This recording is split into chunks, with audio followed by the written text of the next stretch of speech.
Hi everyone, this week we're going to talk about the theory of supply chain recruiting and how we can apply some techniques to redesign a talent acquisition process to look more like a supply chain.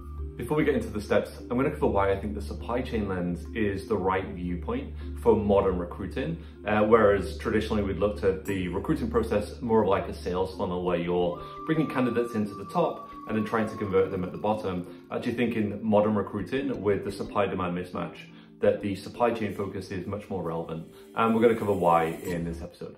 So let's take a look at the current job market. Let's look at the supply and demand as we're thinking about the movement of people between different roles. And so over the last 12 months, what we've seen is a pretty stagnant labor market as the number of open roles has stayed pretty steady and the number of job seekers has pretty much done the same despite layoffs.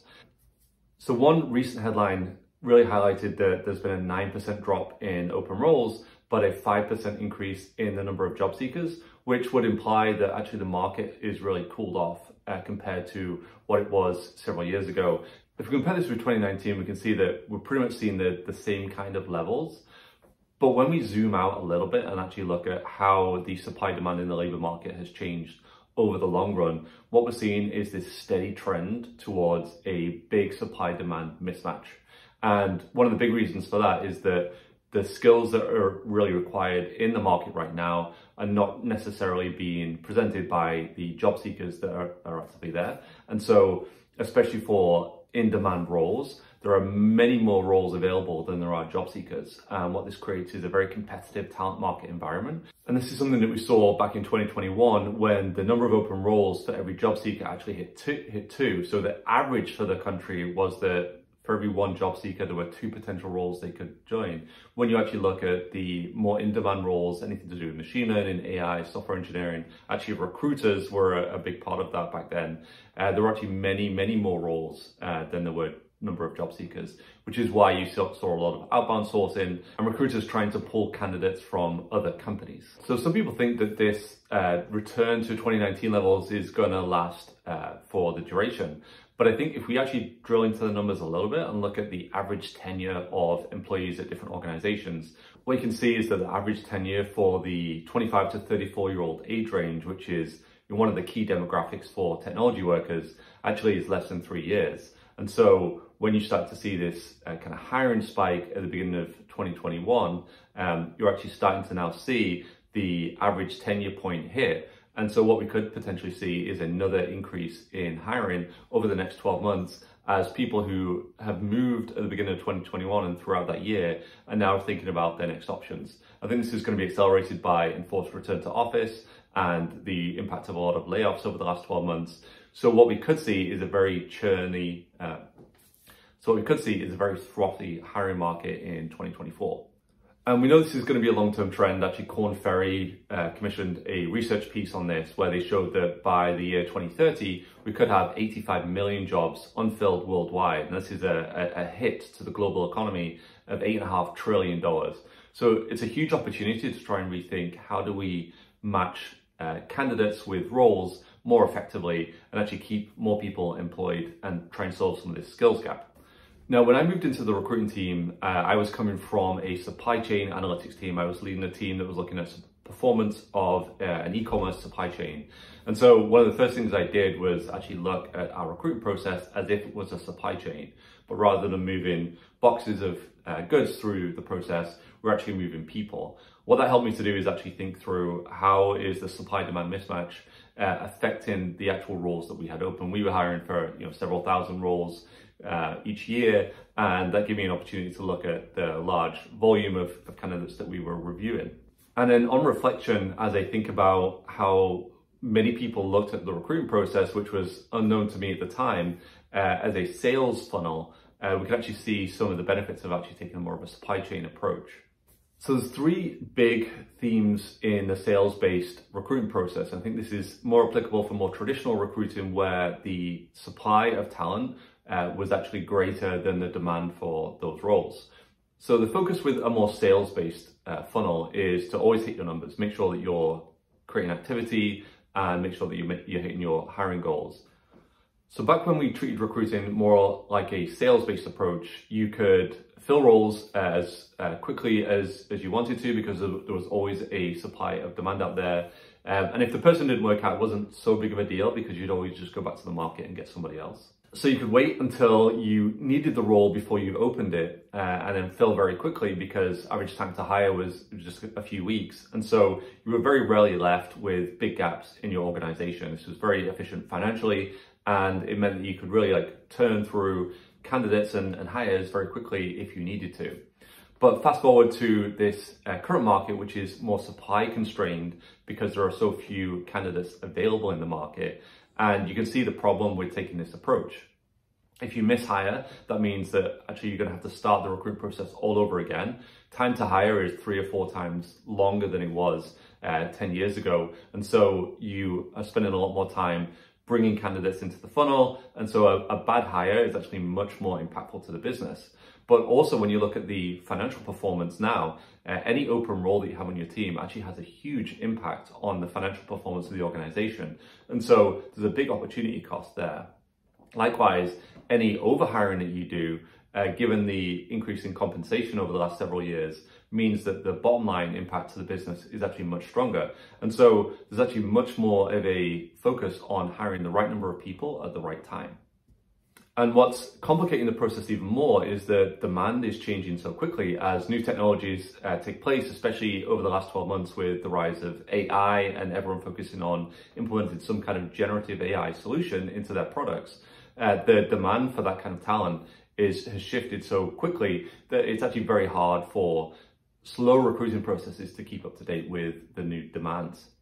So what you can see is that while the traditional sales-based recruiting process worked pretty well 10 years ago and even 5 years ago, in a modern time when there are so few candidates still available in the market, you actually really need to take a more analytical approach and think through how do you match supply and demand perfectly to make sure that you're hitting the numbers and bringing the right people in at the right time to scale the organization in a very effective way.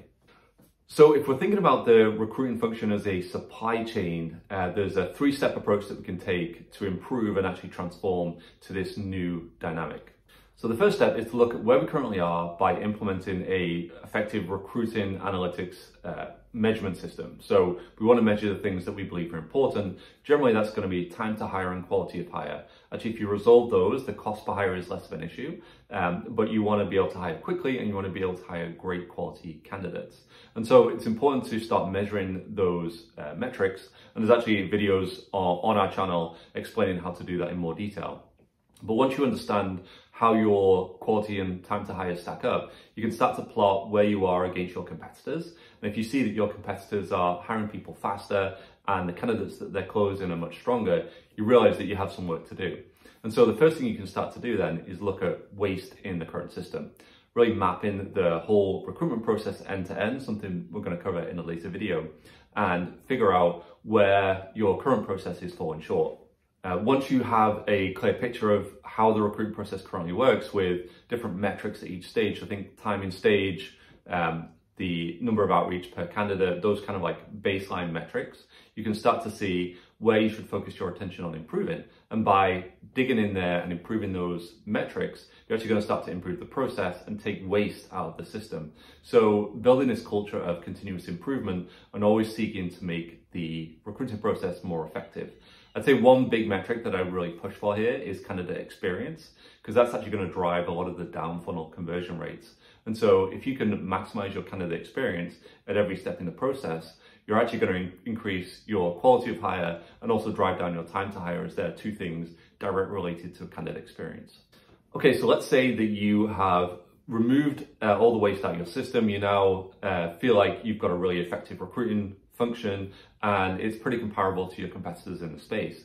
Now what you can start to do with the second stage is think through all the different pipelines, the hiring processes you take, and think through what is most important for you for those different pipelines. So at this point, you can actually think about trade-offs. You can say, well, for these executive level roles, actually the quality of hire is much more important than hiring quickly, because a bad hire is going to have a huge impact to the organization. And so what you can start to do is design processes that really focus on quality of hire, knowing that you're trading off time to hire and you're actually operating at the frontier of what's possible. Likewise, with some roles where maybe you are hiring high volume, maybe frontline workers where you just need people to come in and fill the roles, and there's a large volume of people there, your time to hire is much more important, and you're going to implement some quality control checks, but you actually want to cycle through people very quickly. And so you're actually going to be able to optimize that process for time to hire because you really understand how that end-to-end process is currently working. And once you get to this stage, you're actually in a really good place to really understand and drive the recruitment function exactly how you want it. The next stage is to now think about how can you improve the overall frontier of what's possible. And this is where some recruitment functions can actually become leaders in the space. Quite often here, it's going to involve a lot of new technology, new processes, new innovation. And so you really need to think about where you're going to invest to solve some of the bottlenecks that you see in your current process and actually drive that effectiveness forward. So maybe for the executive hiring example we used in the last stage, you could really think, how do I hire really top quality people, but very quickly? Likewise, with the fast time to hire, where maybe hiring hourly workers, what could you put in place to improve the quality that's actually going to really drive that forward without sacrificing that time to hire? And that's really where you're going to expand the frontier of what's possible. And a really good recruiting analytics, recruiting operations, enablement team is going to be able to help you along with some technology to solve some of the problems that you might see. Now, we're going to cover a lot of the techniques in this video series. There's also a lot of stuff in our old content on this channel, so feel free to go through that. I'd really encourage you to message me if you see anything that you find interesting or that you want me to go into more detail about. But if you actually want to do your own research, there are two books that I would highly recommend. The first one is called Matching Supply with Demand. This is actually going to be the core textbook for most of the content that we cover here. So I'm taking examples from this and converting them to a lot of recruiting-based functional examples, but bringing in the real experience for things that I did in previous roles. The second book I would recommend is The Goal. Now, anyone that's worked with me knows that I love this book. This is a pretty well-worn book. This is actually in a slightly different format rather than a textbook. It's in a business novel kind of book, which makes it a little easier to read. But it introduces two key concepts. One is the theory of constraints, which is understanding what is bottlenecking your current processes. And the second one is the theory of flow. So actually thinking through at an individual unit level, so think individual candidate level, going through a process and understanding how they actually move through that process and how you can improve that. And I think those two concepts are really important if you want to improve any kind of process, but especially for recruiting, when candidate experience is going to be so important to driving results. So I hope this was helpful. This is part of our series of rethinking the recruiting function more in the supply chain lens to solve some of the big challenges that I think we're seeing in the market today. If you really like this video, you can definitely check out some of our other videos. The latest video is going to be published right here. I'd also encourage you to subscribe to the channel so that you can find out when we release more content. The subscription is going to be just down here.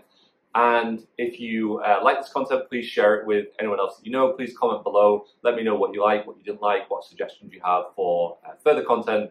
And I look forward to hearing from you. Thank you.